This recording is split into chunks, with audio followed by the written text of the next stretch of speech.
All right, UFC London, and man, this one's been a long time coming for me because I've been doing interviews and things like that for about 3 years now, and man, I've been a fan of this guy. You know what I mean? Before I do interviews and I got in the game, I just been a fan of the sport. And Jan Blachowicz, let me shake your hand. It's good to see you back, bro. Thank It's you. good to Thank see you. you Good to back, see you. brother. Good to see you too. Now Happy. we can talk fights in a minute, but I gotta know the story behind this because I had a friend of mine. He told me he's like, you got to ask Jan Blachowicz about this. He said it's a big meme in Poland, and I watched it the other day, and I didn't really get it, but it's a beaver, and he's running, and the guy's yelling at him. He's yelling "Bobber Kurva" or Yes, something like yes. that. Explain that to me. Like, why did it get so big? I don't know. Meme becomes big. I don't know why. Because they are funny, and that was like I think so. If I have a good memory, he drive the car and the beaver was on the middle of the road, Yeah. and he starts screaming, "Bober kurva, go away because you're gonna die." There was something like this, and after that, okay, kurva die, and something like. And now when someone meet a cow or meet everything, bober kurva, and everybody say bober kurva about everything right now. So what does it actually like if we were to translate it into English, like what would that mean? Beaver, Like beaver, fuck, what are you doing? yeah, like oh shit, it's a beaver kind of thing, like get out of here. Oh, we're gonna get the Google Translate out. I need to find this original video. Oh. And he meet beaver, and now Yeah. bober kurva, beaver, fuck, what the fuck, beaver. So it's obviously weird to see it in the middle of the road. Yeah, it's weird. We've got beavers, a lot of beavers in Poland, but not on the middle of the road. Yeah. That's river funny. sides. So and it just took off. Yeah, he just go. But I think beaver alive still. I hope so. Me too. I hope so. I gotta ask before Jan Blachowicz calls it a career, are we ever gonna bring the mohawk back? The mohawk, the haircut. At the you know what I mean? Like the old Chuck Liddell, the Jan Blachowicz mohawk. Am I ever gonna see that again? A long time ago. A long time ago, but it was great. You like it? I But did. My coach have this. I saw him today. I saw your story. I was But like, I was first, and he took it. yeah. So I saw your coach with the haircut. I was like, oh, is Jan gonna bring that back for fight week? Like, Still got time for doing. I mean, we do. We got a media day, but you never know. We got a look over here. What does she think? Now I think my next step with the hair will be Turkey, and you know what they're doing in Turkey. Yeah, I need to go there myself, you brother. see? I might need to Yeah, go there so, myself. So I think that's gonna be my first step, and after that we can do this with the hair. And then we can bring the mohawk back. Yeah, exactly. So you probably got this question a lot this week. You're probably going to get it tomorrow. But Dominic Cruz has always said, like, ring rust, it doesn't exist. You know what I mean? It's all in people's minds.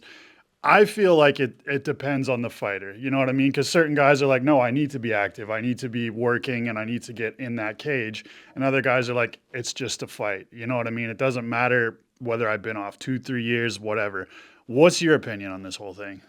For me, it's I have maybe not so long break because that was like I don't fight like maybe one year. Now I have like almost 2 years break. But I remember then I was like more motivation. My fight was much better after so long break. And this time I believe it was gonna be the same. I don't feel like okay, it's happening again. How I gonna feel? No, I just want to go there because I miss it so much, and I just go there and start fighting.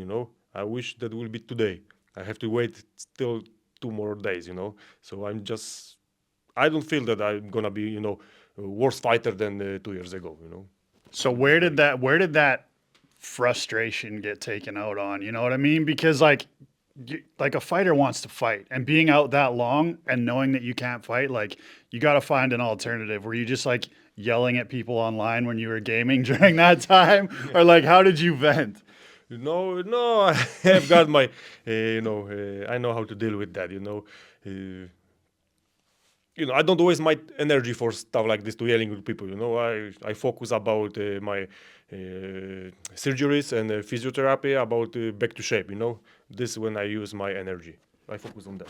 Has that ever happened before? Like, have you been online gaming and like maybe there's like some like 15-year-old kid that just decides to trash talk you and then you pull up. This is the part of the game, online games, you know. Ah, I will your mother. This is the part of this. I don't like it, but I'm not like online game. I'm a single player, you know. But sometimes when I play, you know, it's normal, you know. But nobody knows. Well, that's what I mean. Like, is there ever a point of you that wants to be like, hey, you ever heard of Jan Blachowicz? Yeah, go look him up. And then, you know what I mean? Yeah, I know, but no, they are, you know, you never know who is on the other side. That's why they use all those, you know, things. I gotta ask because this is one of my favorite pictures all time. Like, they're like when the UFC puts posts out there when they're like top Instagram posts of the week, like this was, I think it was after one of your title defenses. It's the one that you posted and it's you smoking a cigar. I don't know what you're standing in front of. And the caption was like, we go home, we smoke cigar and we feed the dog or something like Yeah, that. because that was after Adesanya fight. Yeah. This was after Adesanya fight, and I use some words from the walkout song. This is like from old Polish movie, and I just use it. You know, I connect with the cigarette and with the dog. That's why it was in Poland was very like, you know, very high, very big. Yeah, I made a post about it earlier, and I took like, you know, when rap CDs have like the parental advisory sticker on it.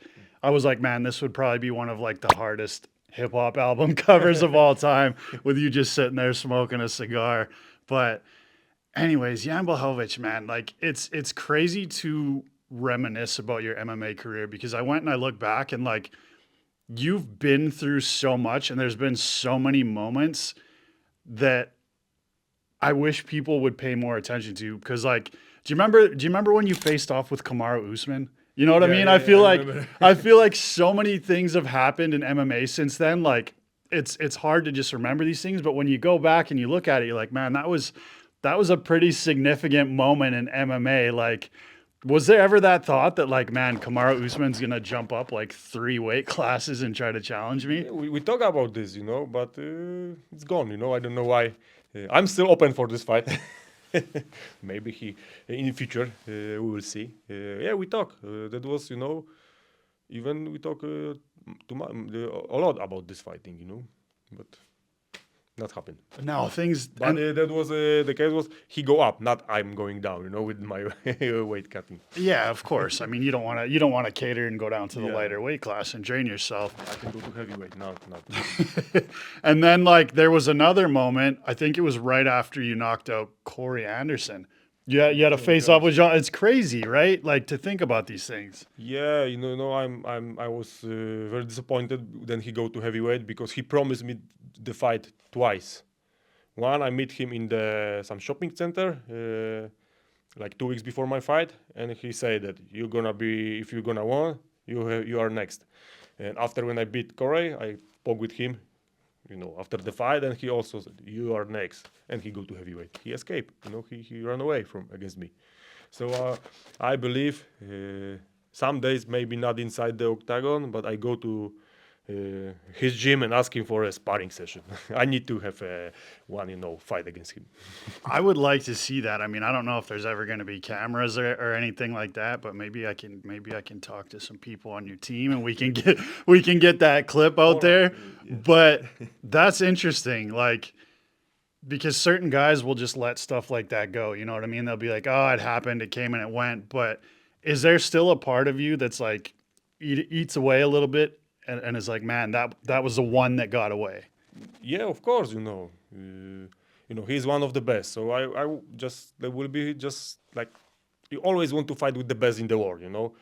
If I will be, you know, like, if I will fight in boxing, I would like to fight against Usyk, you know. So if Jon Jones is one of the best, I would like to fight against him, you know.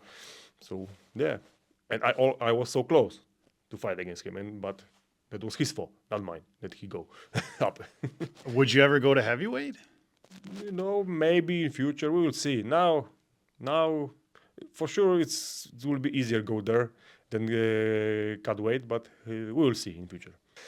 And then Carlos Ulberg, right? You go and you look back at the old fight with Israel Adesanya.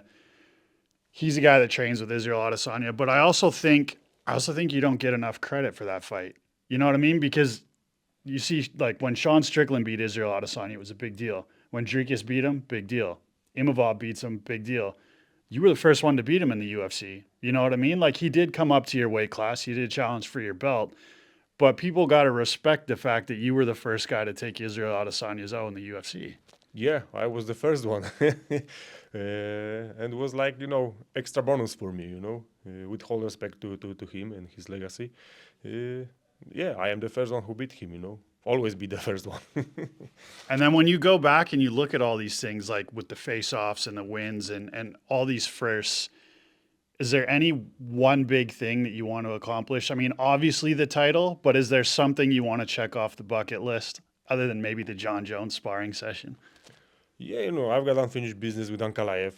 I won rematch against Pereira because, our fight was very close. I believe that I won this fight, but the referee give it win to him. So, yeah, this is what I want to do. And then And maybe also, maybe in future we're going to make some big fight with Prohaska somewhere in Europe, like the for King of the Europe, And then lastly, I watched earlier, I can't remember which platform it was you did an interview with, but you said as far as like commentary goes, you said some of these guys have to watch what they say. You weren't being disrespectful. I think you were talking about Joe Rogan, but you were like, they kind of have to watch the things they say post-fight because he walked into the octagon and I think he said to you, he's like, I thought you lost the fight or something Yeah, I along the know what you're lines, talking about. right? But you were completely right because people listen to what these guys have to say. And if somebody as big as Joe Rogan says, oh, I think he lost the fight, 95% of the people that don't go back and watch that fight are going to be like, oh, he lost the fight because Joe Rogan said so. I don't need to go back and watch it, right? Yeah, that was, I remember, when was it? That was after Ankalaev fight, My last round with Ankalaev was terrible, and I stuck mentally in this last round, and after he come to me and I think you lost, so, okay, Joe Rogan think, I remember on the last round, he said that I lost the fight, so I say, okay, give the belt Ankalaev because he won the fight, and after that, the emotion goes down, I watch the fight, and I said, no, I don't lose the fight. I lose only one round, maybe 2 rounds, but 3 rounds was for me.